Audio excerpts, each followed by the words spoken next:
This is CGTN, China Global Television Network.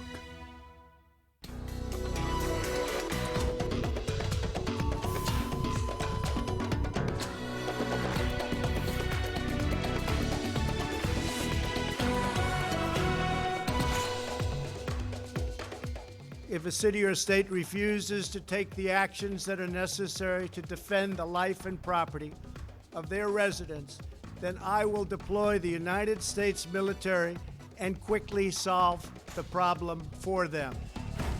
A strong message from the U.S. president in an effort to quell growing unrest across the country following the death of George Floyd.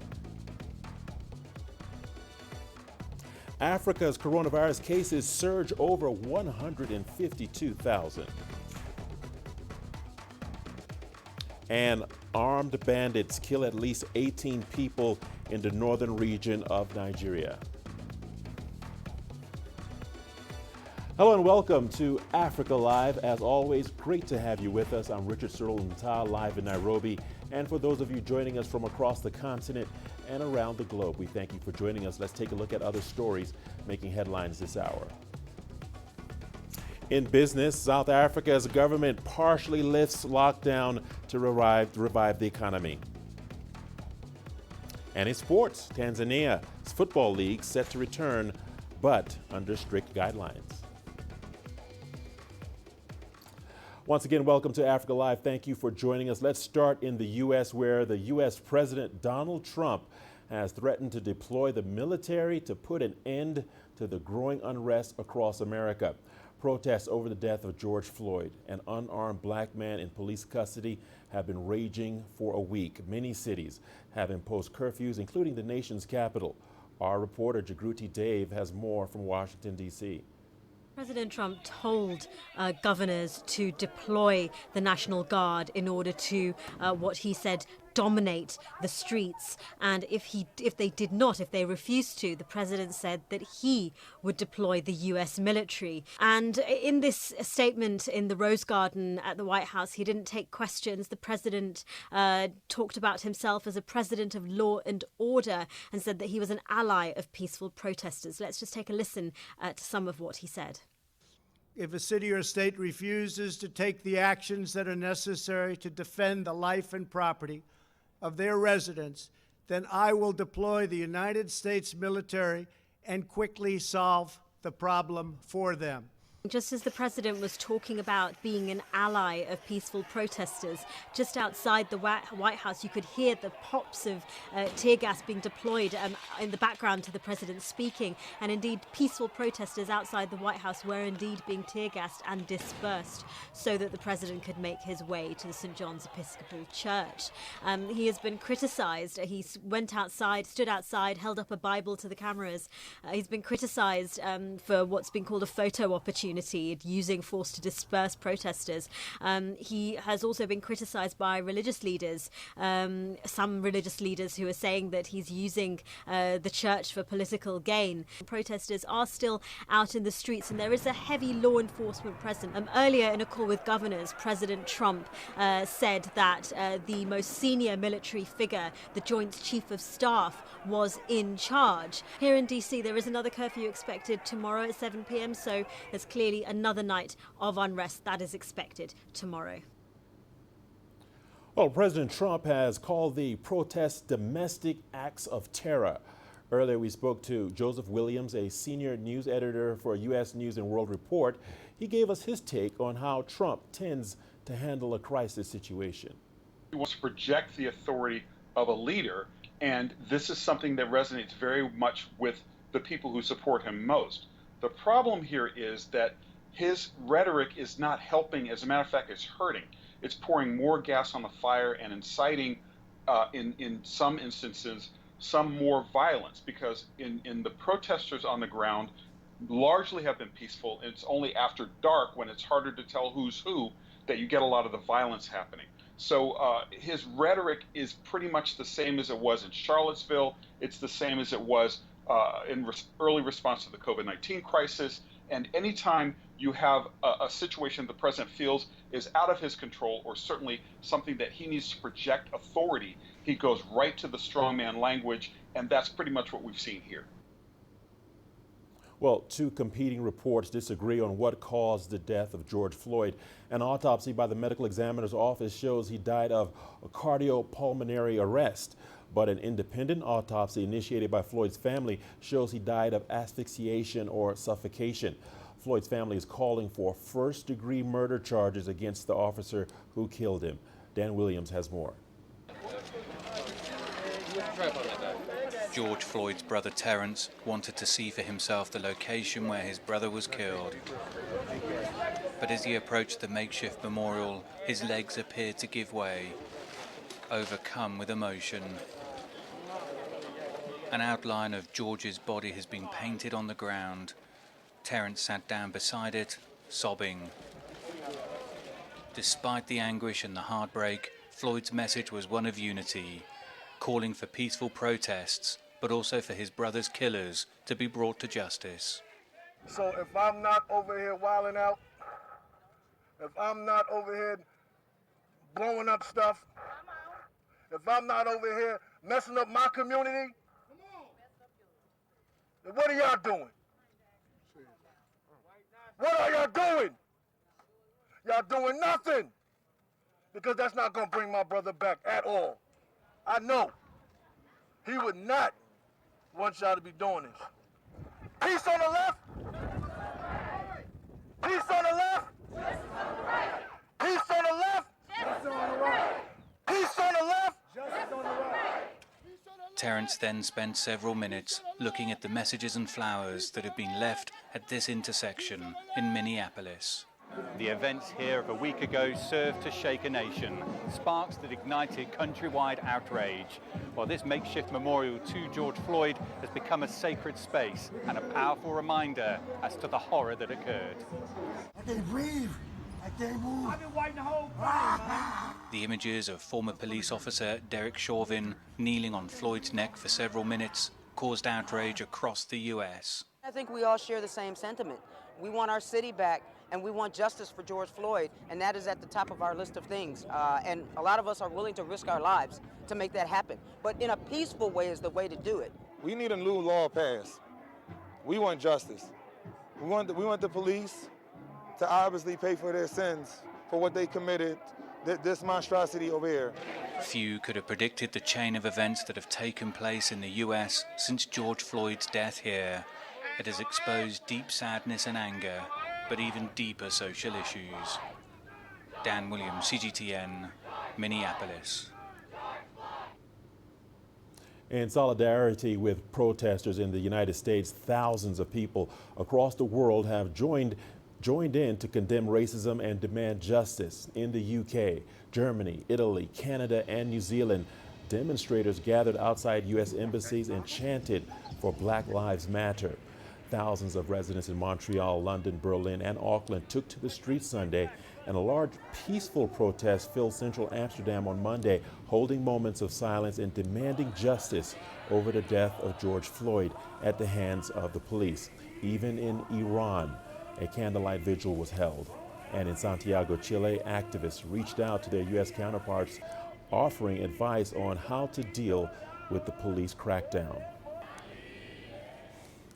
Zimbabwe on Monday summoned the United States ambassador to the country and told him Zimbabwe is not and has never been an adversary of the United States. This follows statements by U.S. National Security Advisor Robert O'Brien that Zimbabwe was among 4 nations seeking to take advantage of the ongoing anti-racism protests.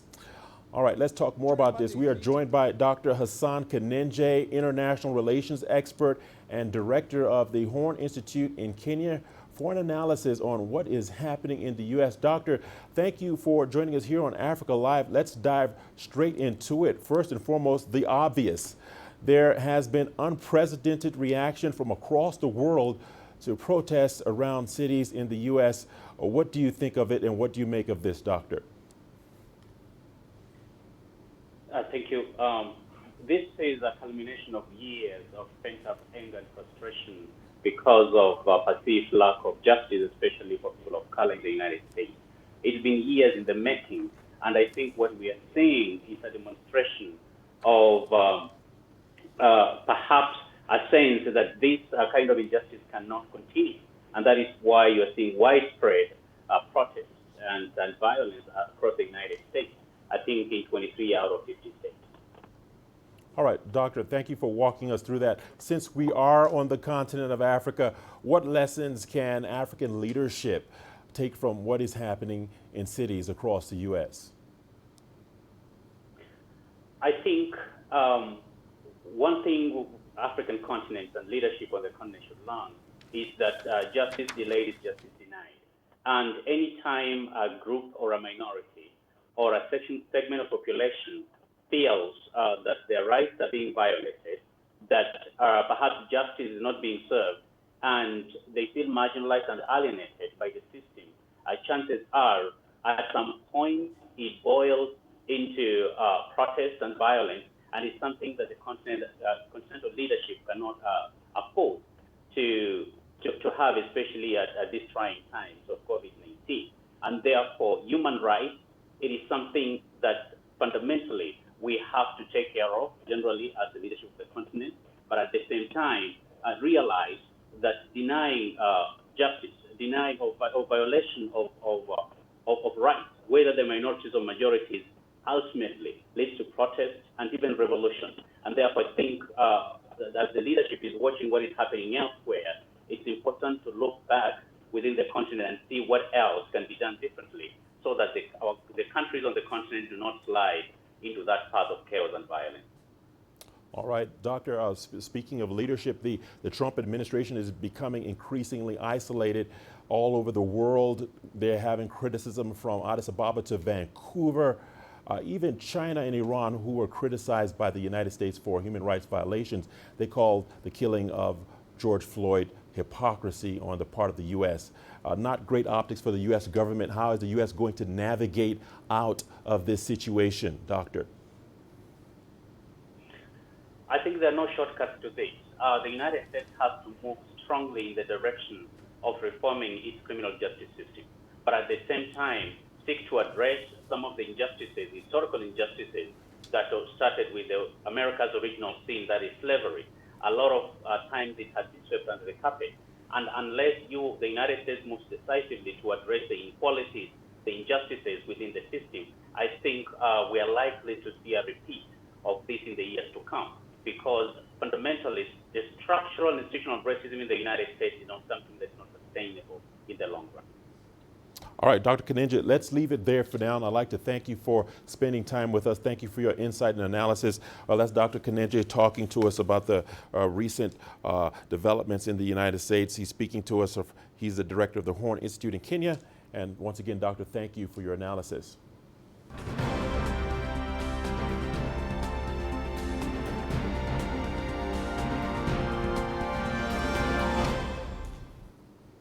And now to the spread of the coronavirus in Africa. There are over 152,000 cases on the continent so far. About 64,000 people have recovered, with more than 4,000 deaths reported. The World Health Organization is warning that nearly 250 million Africans could contract the disease in the first year of the pandemic. Let's now take a look at some updates across the regions. In northern Africa, Tunisia is set to reopen its sea, air, and land borders by the end of this month. This in efforts to rescue its tourism sector following the coronavirus outbreak. The government will also allow movement between cities come Thursday. And in Western Africa, Nigeria is set to reopen places of worship from today. The country is entering its second phase of easing coronavirus restrictions. Financial institutions will be operational, and domestic flights are expected to resume from June the 21st. Now, across to Eastern Africa, Uganda has postponed the reopening of schools as the coronavirus cases continue to rise. Authorities say there are not enough testing kits to monitor learners every 2 weeks. Students are expected to continue learning through televised lessons and digital platforms. And over in Central Africa, Cameroon continues to report the highest number of cases, which stands at more than 6,000. Now, despite this, students returned to school on Monday. Officials say that the number of recoveries currently at over 3,000 have given them the confidence that they will be able to handle the outbreak. And down in southern Africa, South Africa accounts for the majority of cases. The country has managed to flatten its infections curve and has lowered its lockdown to level 3. This means mines and factories can run at full capacity, and the sale of alcohol has also resumed following a 9-week ban.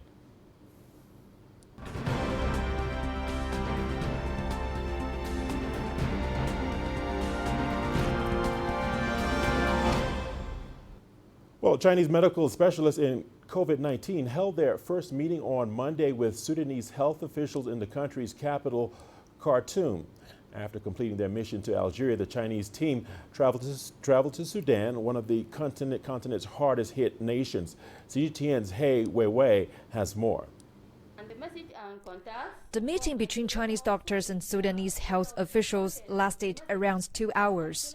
Sudan reported the first case of COVID-19 in March. Now, with over 5,000 cases, the country has the highest number of the confirmed cases and deaths in East Africa. We've been facing some challenges because of a new kind of an outbreak. We're moving now into expanding our testing strategy and also look into the impact of the mitigation strategies that we have been through. Chinese government dispatched 20 medical experts to help Sudan fight against COVID-19 this time. We'll continue to provide more medical supplies to Sudan.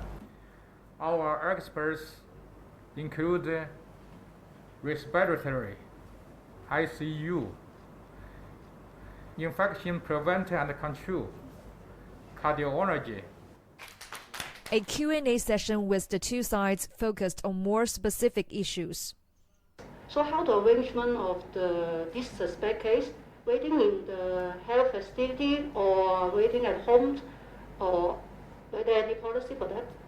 Considering the capacity of the response teams, considering the capacity of the beds, diagnostic capacities, most of our patients are being managed at home. The team also met with members of the Supreme Committee for Health Emergencies, a national cross-department body responsible for COVID-19 in Sudan. In the coming days, the Chinese experts will visit frontline medical personnel in Sudanese hospitals. He Weiwei, CGTN, Khartoum. In Cameroon, schools and universities are gradually reopening despite concerns over weak measures to curb the coronavirus. Cases of the virus are also still on the rise. The country has recorded more than 6,000 infections and nearly 200 deaths. After more than 2 months' break, final year students in Cameroon resume classes in the capital, Yaoundé. This time, though, they sit 2 meters apart with sanitizers or soap and water in place. The government had shut down schools as part of measures to curb the spread of COVID-19.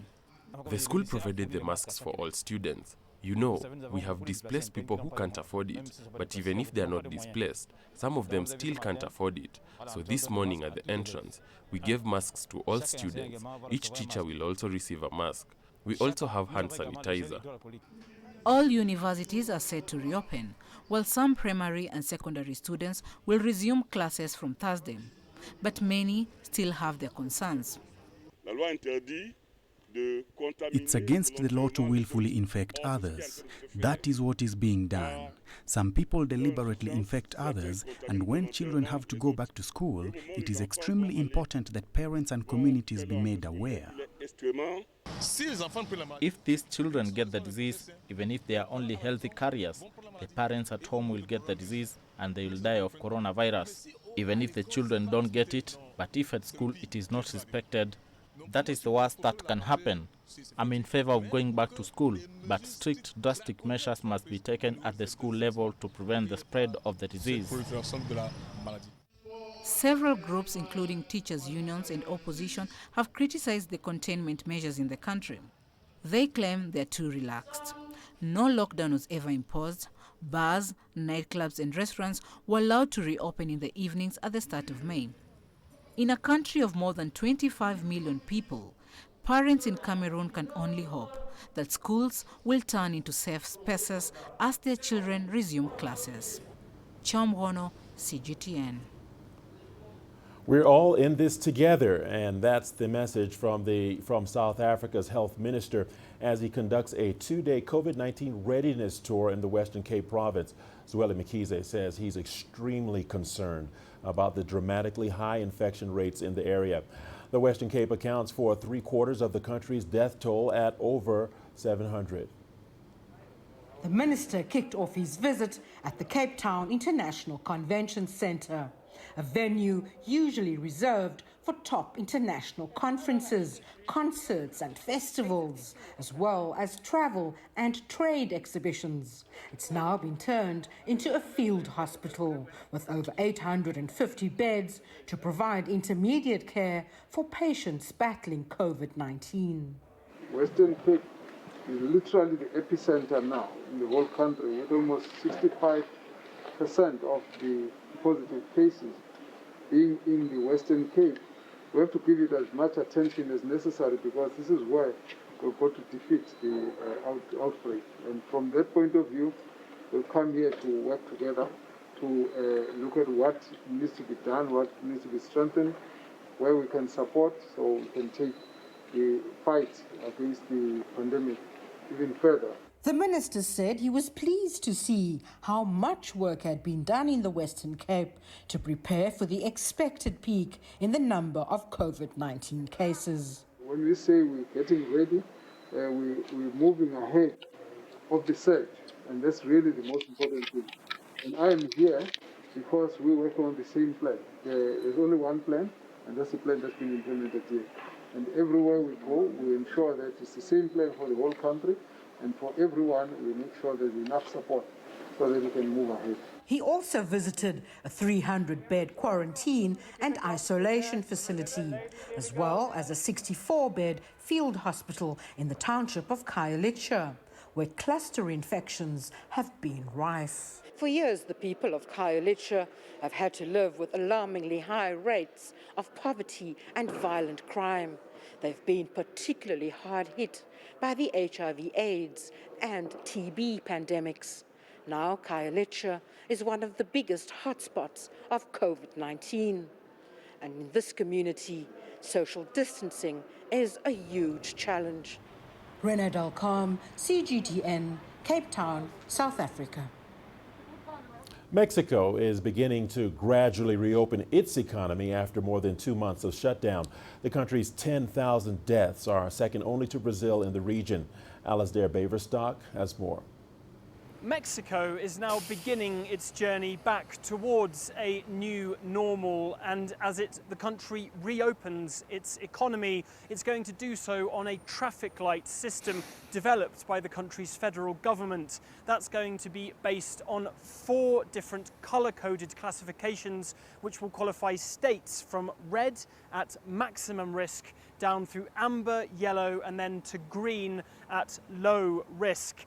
Yet the extraordinary thing is that as Mexico begins its emergence phase, all but one of the country's 32 states have been classified as maximum risk. All businesses and companies will now be able to reopen, and depending on the state's classification, there will be certain rules when it comes to social distancing and health protocols. However, in practice, when it comes to this country's worst affected regions, the pandemic landscape is going to look much the same as it did when these protocols first began in March. And a big reason for that is that a lot of Mexicans simply haven't been able to observe social distancing or self-quarantine regulations, due in part to people simply not being able to afford not to leave the house and a lack of enforcement when it comes to the authorities.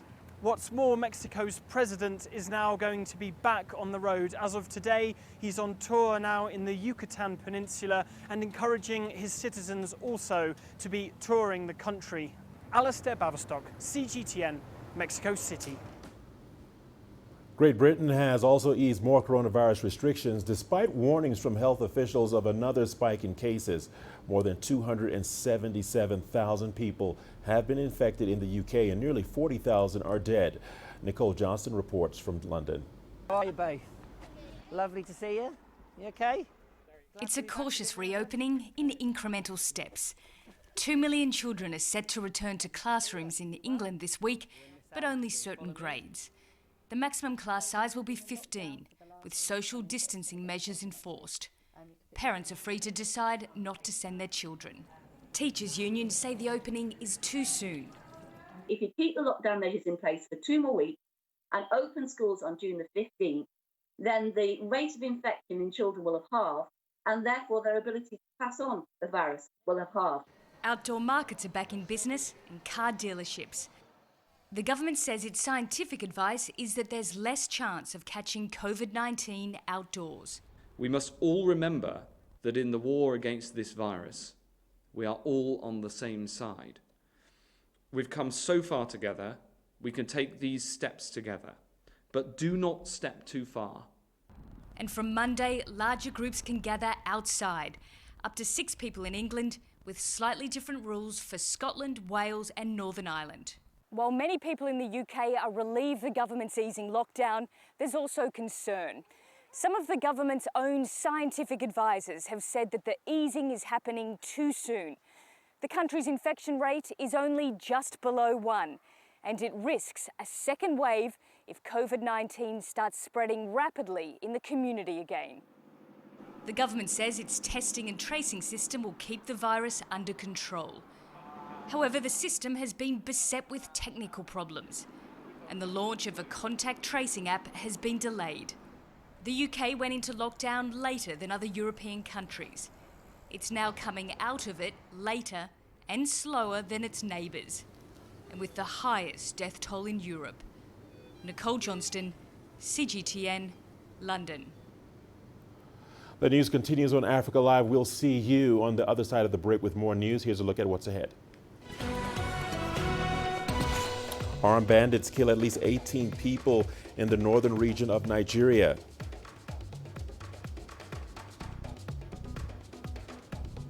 Five dead in newest Ebola outbreak in DR Congo.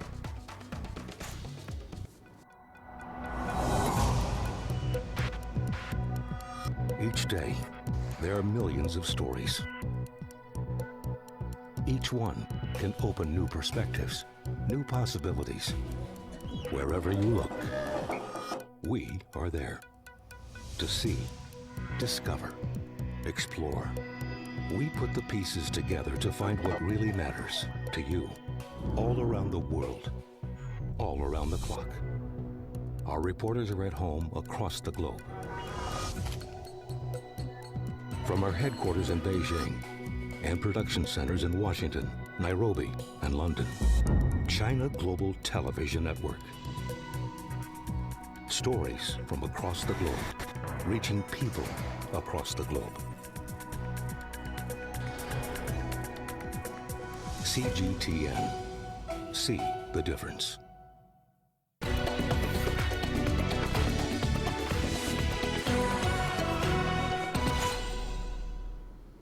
Welcome back to Africa Live. Thanks for tuning in to Nigeria's northwestern state of Katsina, where security forces are pursuing armed bandits following a raid over the weekend. The bandits killed at least 18 people, including a local official, and stole thousands of livestock. Witnesses said they killed the local leader, Abdul Mahid Sani, after attempting to kidnap him. They also said as many as 500 men on motorcycles headed with the stolen livestock towards other villages. Thousands of residents have fled their homes. Criminal gangs carrying out robberies and kidnappings are responsible for hundreds of deaths in northwest Nigeria. The attacks have added to a security challenge in a country already struggling to contain Islamist insurgencies. Now, despite efforts to deal with militant groups, several attacks have been launched against civilian and military installations in Africa. CGTN's Daniel Arap Moy brings us the latest statistics of terrorist attacks since the beginning of the year. Now, at the end of the reporting period, March 31st, 2020, there were 153 terrorist attacks 944 deaths were recorded during the period. 399 were civilians, 352 security personnel, and 193 terrorists. The 5 countries most affected by terrorism this year include Mali, the Democratic Republic of Congo, Somalia, Burkina Faso, and Nigeria. 91 out of the 153 terrorist attacks were launched against civilian targets, 51 targeted security forces, 6 attacks targeted international organizations, and 5 attacks targeted government institutions. And that's it from me. Back to you. Let's go to the Democratic Republic of Congo. The country has confirmed a fresh outbreak of the Ebola virus. Health authorities say the epicenter is in the Equator province in the northwest part of the country. They suspect that the virus may have killed 4 people. CGTN's Tuli Shabalala has that update. The Democratic Republic of Congo is grappling with the world's 2 largest viral outbreaks, the coronavirus and the Ebola hemorrhagic fever. This is the 11th outbreak in the vast Central African country's history. It comes just weeks before it had hoped to declare the end of the 10th epidemic, which devastated the eastern part of the country and killed 2,280 people since August 2018. Since 31 May 2020, 8 cases of hemorrhagic fever, including 2 live positives, 2 suspected cases, 1 positive death, and 3 probable deaths have been reported in the town of Mbandaka Health Zone. The Congolese health minister says the virus has been detected in a district in the northwestern city of Mbandaka. The city is a transport hub on the Congo River and has a population of more than 1 million. The Ebola had previously hit Equator province between May and July 2018.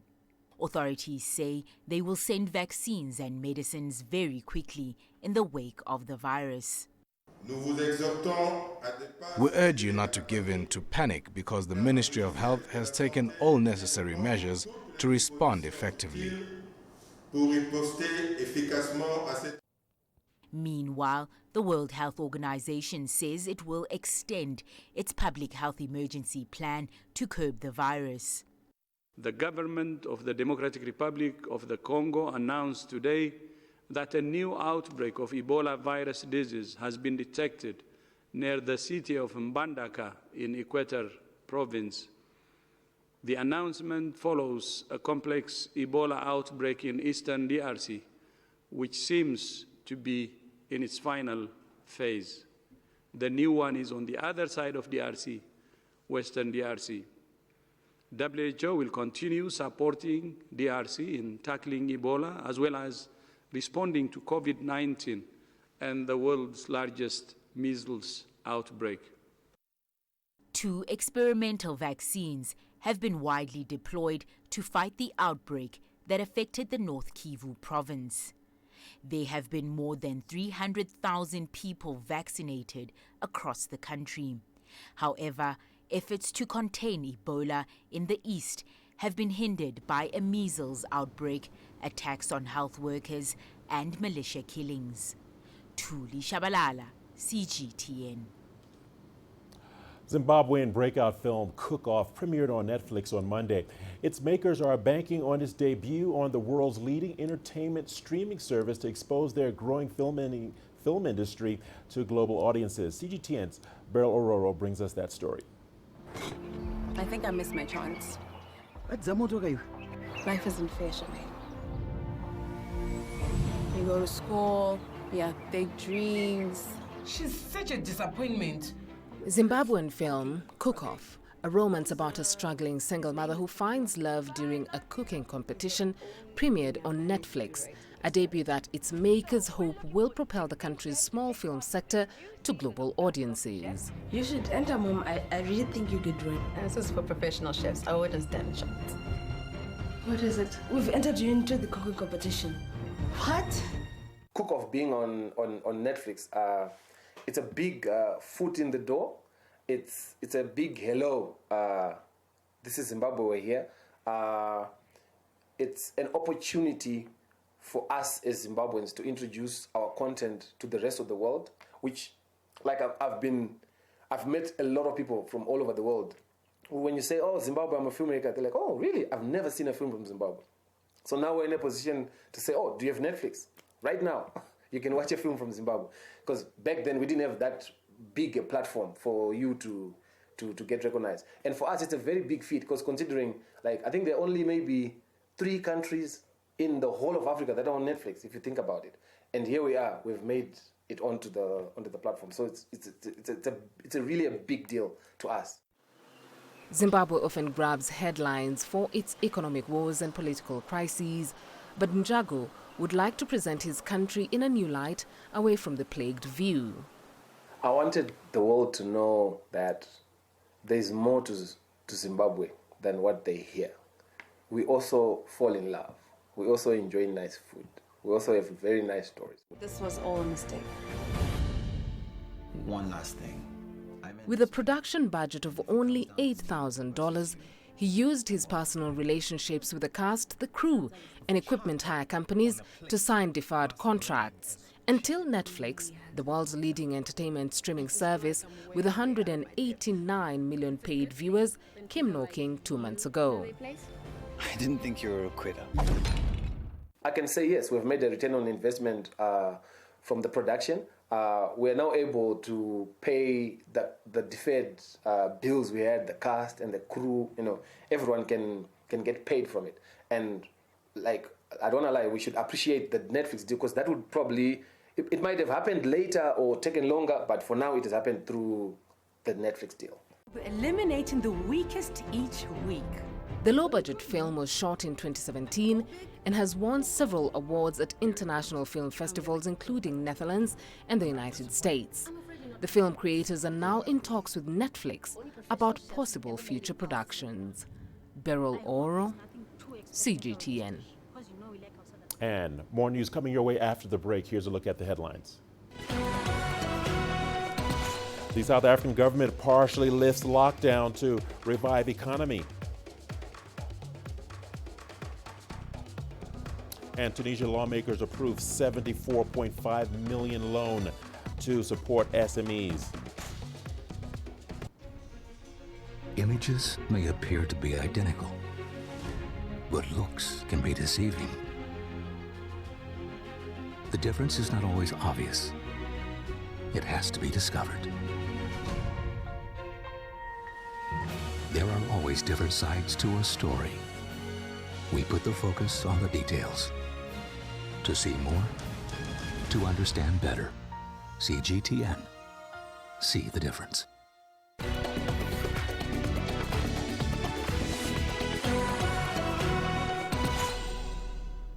Welcome back. Thanks for staying with us. South Africa has embarked on reviving its deteriorating economy with the partial lifting of the coronavirus lockdown. This will allow citizens to run errands and businesses at full capacity.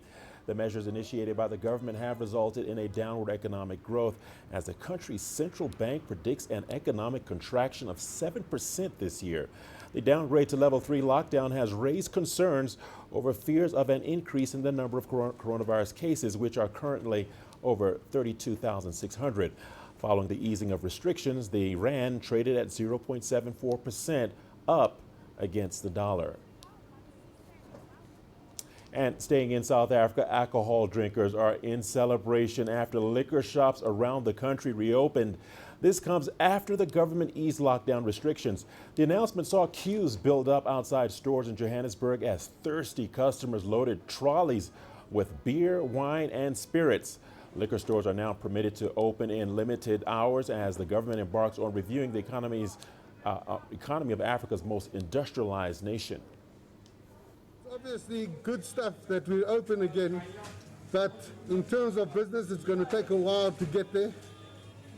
And personally, I foresee that your Thursday is going to become your Friday, Saturday, Sunday. Today, I feel happy because it's been a while since I had a beer. The last time I had one was in February, so I feel happy today. I've been thirsty.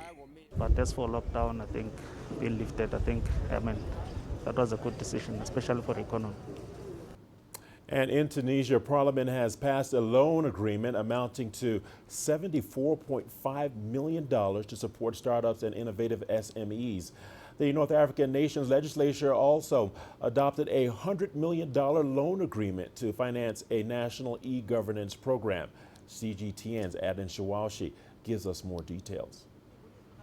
The first loan agreement signed between the Republic of Tunisia and the International Bank for Reconstruction and Development aims to help Tunisia achieve the objectives of a 5-year program for the creation of 1,000 startups and consequently the creation of 10,000 jobs. The first objective of this loan is to support the state budget. Tunisia lacks financial resources to implement its structural, economic and social reforms. The current pandemic has caused the loss of tens of thousands of jobs. Now, the state must find ways of creating jobs by seeking foreign loans. The Parliament has also adopted an €89.2 million loan agreement to finance an e-governance program and strengthen the digitization of administrative services. The COVID-19 crisis has revealed the weaknesses of the services offered by the Tunisian administration. Many services will be digitized. The new loan will help state agencies and ministries guarantee the efficiency of operations. We cannot talk about a digital economy while the administration is disconnected from reality and technology. The project will connect 2,000 primary schools to the internet via optical fiber, improve the education sector, and reorganize exams and digital content. Connecting schools to the internet will allow students to sit for online exams and avoid direct contact because the second wave of the pandemic is expected at the beginning of the new school year. The new loans aim to improve social services by identifying the special categories concerned by social interventions, to generate the digital transfers of funds, and to improve the use of e-healthcare solutions. Tunisia is taking significant steps towards using e-governance, online platforms, and mobile technology for transparency. Experts assert that embracing digitization will help in the fight against corruption. Adnan Shawashi, CGTN, Tunis. The Egyptian government is making use of the COVID-19 pandemic restrictions to rehabilitate its infrastructure. Due to the daily curfew and partial lockdown imposed on public activities, streets are vacant most of the day. This is enabling authorities in Cairo to speed up infrastructure projects. As Adal Al-Makroui reports, most of the street paving and bridge rehabilitation projects have been accomplished in record time. While the coronavirus pandemic has greatly slowed down the Egyptian economy, the government's National Roads project is building up speed. The partial lockdown imposed to curb the spread of the virus has forced millions to stay at home and thereby lifting traffic off the streets. It's a great opportunity for the government to complete paving roads and maintenance needed to repair bridges. Previously, Egypt used to spend millions to erect roads, then leave most of them unmaintained. Today, with each new road built, a maintenance plan is set to ensure its long-term service to the public. Nearly 25 bridges in Egypt are completely unsafe for vehicles because they never got the required maintenance. Work now to repair them is on full throttle. The National Roads project is adding more than 7,000 kilometers of highway to Egypt's new residential and industrial cities. It includes some 40 bridges and at least 5 tunnels to connect the Sinai Peninsula with the Egyptian mainland. With it, the government is hoping to put an end to Egypt's $1.8 billion of losses due to a horrific number of deadly accidents every year. We used to suffer a lot, not only from financial losses but also in lives, because of the collapsing roads infrastructure. Deadly accidents used to take place almost daily due to lack of safety measures. All new roads are now being built based on global safety requirements, which will make movement faster and safer. The National Roads project began in 2014 and will extend until 2030. Egypt is allocating more than $1 billion for the project. With the progress made so far, Cairo's statistical body says it registered a 41% drop in roads accidents. The Egyptian Prime Ministry says the project has also pushed Egypt 90 positions upwards globally in terms of roads quality. The government is now investing more in the quality of roads built. That will help save money on the long run. There are a lot of important roads getting built inside major cities at tremendous speed.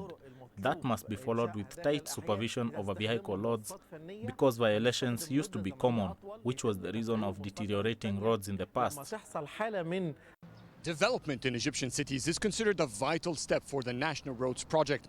It aims to widen streets to speed up vehicle movement to connect it faster with the newly built highways. Adel Mahroui, CGTN, Cairo. And we're not done just yet. We've got a lot more interesting stories coming your way after the break. Here's a peek at the headline.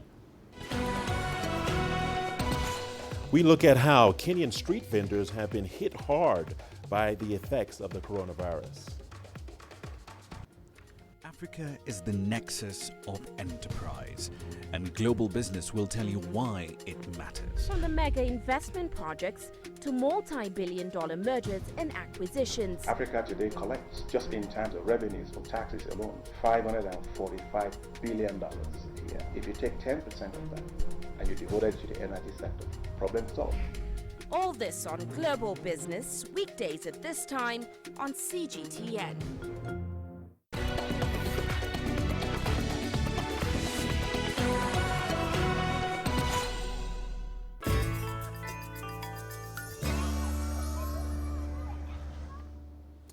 Amid the coronavirus pandemic, street vendors have been hit hard, and the economic impact has been strongly felt in Kibera, an informal settlement in Kenya, where many residents make a living selling goods on the streets. Kibera's young journalist from Shine Kibera TV reported the story for CGTN. Let's take a look. Amid the coronavirus pandemic, street vendors have been hit hard. And the harsh effects have been strongly felt in Kibera, an informal settlement in Kenya where many of the residents make their living selling goods on the side of the street. Kibera's young journalists from Shine Kibera TV reported on the story for CGTN. Take a look.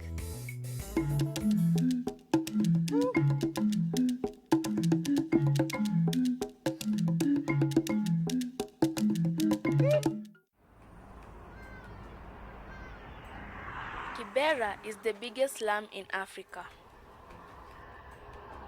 A drive-through will give you a picture that life is normal. But don't be deceived. The COVID-19 has changed people's lives very fast. Among those hit are the food vendors on the streets. Customers hawako, watu sahi sasa wako kwa nyumba. Sasa na hawakuwa wamepata pesa, sasa haisongi. Kama ulikuwa unapika mifuko 4, umerudi chini kwa 1.5. We meet another man who sells fresh juice at 42. For about an hour, I couldn't see a single shopper enter his shop. Vile maisha ilikuwa kabla ya corona, watu walikuwa na pesa, walikuwa nauza vizuri. Saa hii maisha vile imekuwa ngumu, unapata kuuza, uuzaji iko chini. Saa hii unapata mtu anashughulika tu na chakula, mahitaji ya nyumba, lakini ukipata kama ni mahitaji mengine inamlemea. So nafikiria inafaa kuwe na mkono kama wa serikali hivi, ama masilika, siwe zinasaidia pande nyingine. Moses counts himself lucky whenever he sees a customer. And now as you can see, you just have to sit and wait. Tunjikinge, ile kitu mtu ako naye kidogo, anjaribu kuitumia kwa njia inayostahili, ndio tunjui hii corona itachukua muda gani. A few yards from Moses' shop, I meet Joshua who sells grocery just by the roadside, and he shares the same experience. Vile tunauza kiwango chini sana. Na ile kitu tunaweza kuomba hii ugonjwa iishe kwa sababu imetufungia kila kitu. He is lucky to get a few customers, perhaps because it's approaching lunchtime. His area of concern is the curfew. Ile masaa watu walikuwa wanakuja kufanya walikuwa wanakuja kununua vitu. Hiyo masaa ndio tunafunga naye. Such are the challenges local business owners go through in Kibra. I am Sylvia Adhiambo.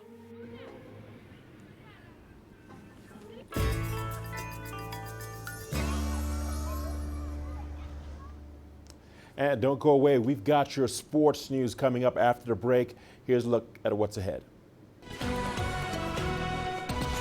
In sports, Tanzania Football League set to return, but under strict guidelines.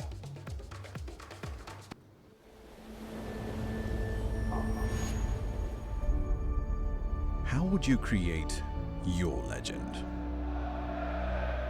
On the fields, on the tracks, in the arenas of Africa. Were you born to be a player? Could this moment be yours?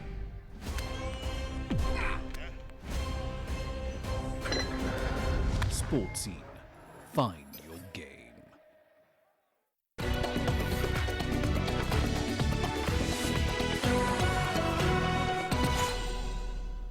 Welcome back to Sport on Africa Live. We cross to East Africa, where Tanzania has issued guidelines on the resumption of 4 domestic football leagues, including how and where the matches will take place. This comes on the back of President John Magufuli's announcement that the mainland Premier League will resume on the 1st of June. CGTN Isaac Lukando has more from Dar es Salaam. The Tanzanian government has cleared the mainland Premier League, the Azam Sports Federation Cup, First Division League and Second Division League to resume on the 1st of June. The cities of Dar es Salaam and Mwanza have been selected as the 2 venues for the remaining matches of the 4 football leagues. The sports minister says that COVID-19 is still in the country and insists on taking as much precaution as possible. That habit of a player getting tired and spitting on the pitch is normal in Europe as well as here. We should try and reduce that. Even if it means putting buckets for that purpose, that would be great. We must change. Also, when your teammate has scored a goal and you all pile up on top of each other in celebration, this is not the time for it. And while the matches will be largely played without spectators, 10 to 20 fans from each team will be allowed to cheer for the players on the pitch. Although the method for their selection is yet to be made clear, the minister has also called for caution in practice sessions since each team will be thoroughly tested prior to getting inside the playing venues. The permanent secretary has already allowed teams to train and should not wait for the 1st of June. Teams should start training but observe social distancing. The ministry says it is working on logistics of getting the teams in the various leagues to the 2 cities to play their games, as well as releasing a schedule of the games as soon as possible. Isaac Lukando, CGTN, Dar es Salaam. Well, boxing is still very much a male-dominated sport, even at Olympic levels. But a top female coach and referee in South Africa is determined to change this. Jeanette Dizelle wants to produce the country's first professional female boxer to compete at next year's games. CGTN's Julie Shire has more. Jeanette Dizelle started out as a secretary for a boxing club, but now packs a powerful punch. She fought her way to the top in 23 years and rates among the best coaches and referees. It took me quite a while because, remember, it's a male-dominant sport and I had a lot of obstacles to go by because male don't want to sit aside and you can take all the limelight. So I had a lot of obstacles, but that actually makes me more determined to get my goal and to achieve my goal. The super coach has trained more local champions than anyone else in the country. She's hoping to improve on this by producing the first female Olympic boxer. I would like to set an example for all the younger women in South Africa and in Africa that there is a way to overcome all the difficulties that we have as women, to become better than the men in the sport. And it's a good thing because it learns you motivation, it learns you self-discipline, and it learns you self-defense. Dizelle is also hunting a personal milestone. She's the only woman to qualify as a 2-star referee and is looking to up her game. I need seriously to go for a Star 3 course to qualify, because only Star 3 officials can participate at Olympic Games as officials. So I need to go for a Star 3 course, and I need some international experience at this stage. That I think Africa is a little bit behind with that, but we need some exposure and international exposure. If Jeanette succeeds in coaching and refereeing at the 2021 Games, it may pique interest in the sport and encourage more young women to get into the ring. Julie Shara, CGTN, Johannesburg, South Africa. And let's talk a bit of football in Germany.